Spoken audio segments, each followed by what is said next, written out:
Here with Fearless Cooking. Welcome to my channel. Fair warning, this is a no recipe cooking show where we create wonderful simple dishes for you to become a fearless cook. And you can put your own spin on it to all our shows. So if this is for you, then I would say stick around and let's get that show on the road. Our menu today, we have asparagus risotto. Spring has sprung, asparagus have come up, and this is just the perfect time to do this dish. It's a very, very simple dish. We'll only have a few ingredients. You can of course use other vegetables, but the most important thing is the rice, and the rice is Arborio rice. It's an Italian high starch rice that you need to use for that. You could use and try other rice, but it's not going to turn out the same way. So what we need is some shallots, garlic, of course Parmesan cheese, we have salt, we have rice, and we have a little bit of white wine, and we also have butter. Let's get going. It's a dish that you can't really walk away. You have to stick with it. It'll be about 25 minutes. You definitely need some chicken stock, or you can use vegetable stock. And what is important, that you need to have hot stock in order to add this. We also have asparagus, which I quickly blanched and sliced up. We're going to put that in there. So right now what we're going to do is we're going to saute our shallots. I'm not going to do it on high heat. I don't want my shallots to be brown. I just want them to be transparent. I'll slightly saute that. So here I have some garlic. I put some salt on it. I'm just going to make a little bit of a paste on it. Press this down. In the meantime, we'll have a look at our onions here. I'm going to turn that down a little bit. And we're putting in our garlic.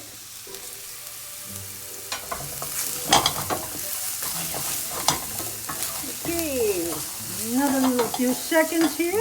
I'm going to make two portions. So basically, 2 handfuls is 1 portion.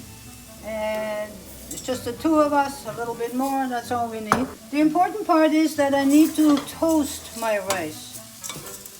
It needs to be toasted. That means an even cooking will be happening when it's just every kernel will be emulsified in the oil and toasted.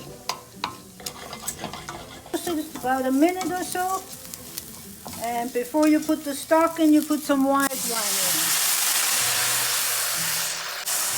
The wine needs to evaporate.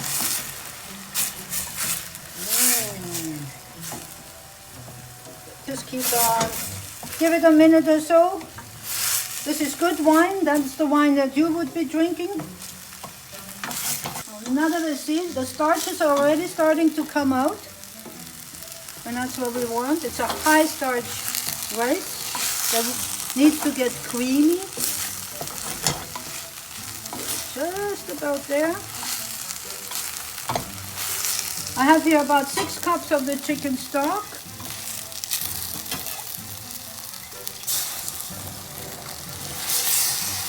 And this process, you gotta keep on going. So keep staying here. Unfortunately, you need to stay with it.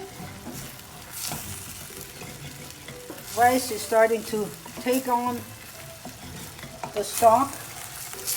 You could use water, but that's definitely not going to taste very good.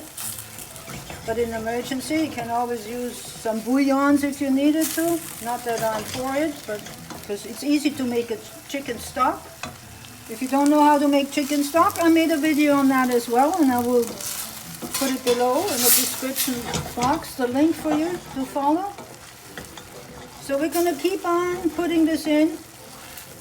Any kind of vegetables that you would add first, or mushrooms, I would suggest you are sauteing them beforehand and then putting it in. Or steam your vegetables. Risotto is a beautiful dish just by itself with a nice salad. It does get in Italy served as a course. About 3-4 cups of stock in here. It's still absorbing it. As you can see, it becomes more and more and more. The rice sucks up all that stock, and that makes each kernel delicious. This will be a creamy concoction by the time we're finished, but we're still at it. Arborio rice actually comes from the northwestern part of Italy, a town called Arborio, and it's in the Piedmont section of Italy, if you ever go there. This special rice apparently also is growing in Missouri and Arkansas, so it's quite interesting. It's best to do it in an open pan. Of course, you can do it also in a Dutch oven. So we've been at it now for about 20 minutes. And one of the things that I forgot to mention is use a wooden spoon. Don't use a stainless steel spoon because you're going to cut those rice kernels in half, and you don't want that. You want to make sure that they're staying all in one. So you gently stir with a wooden spoon. So we are almost there. And now I'm going to add my vegetables that I had blanched. And mix that in. Now a lot of people are using cream. Please do not use cream. If you're making risotto and you're using cream, don't call it risotto. Call it whatever you want to call it, but it's not a risotto. Risotto needs to be creamy, but it's creamy from the rice and the starches that have been released and from the cheese. Basically, when the rice doesn't come back anymore, you're almost there. You just go like this, and that's perfect. Now we're going to add our cheese.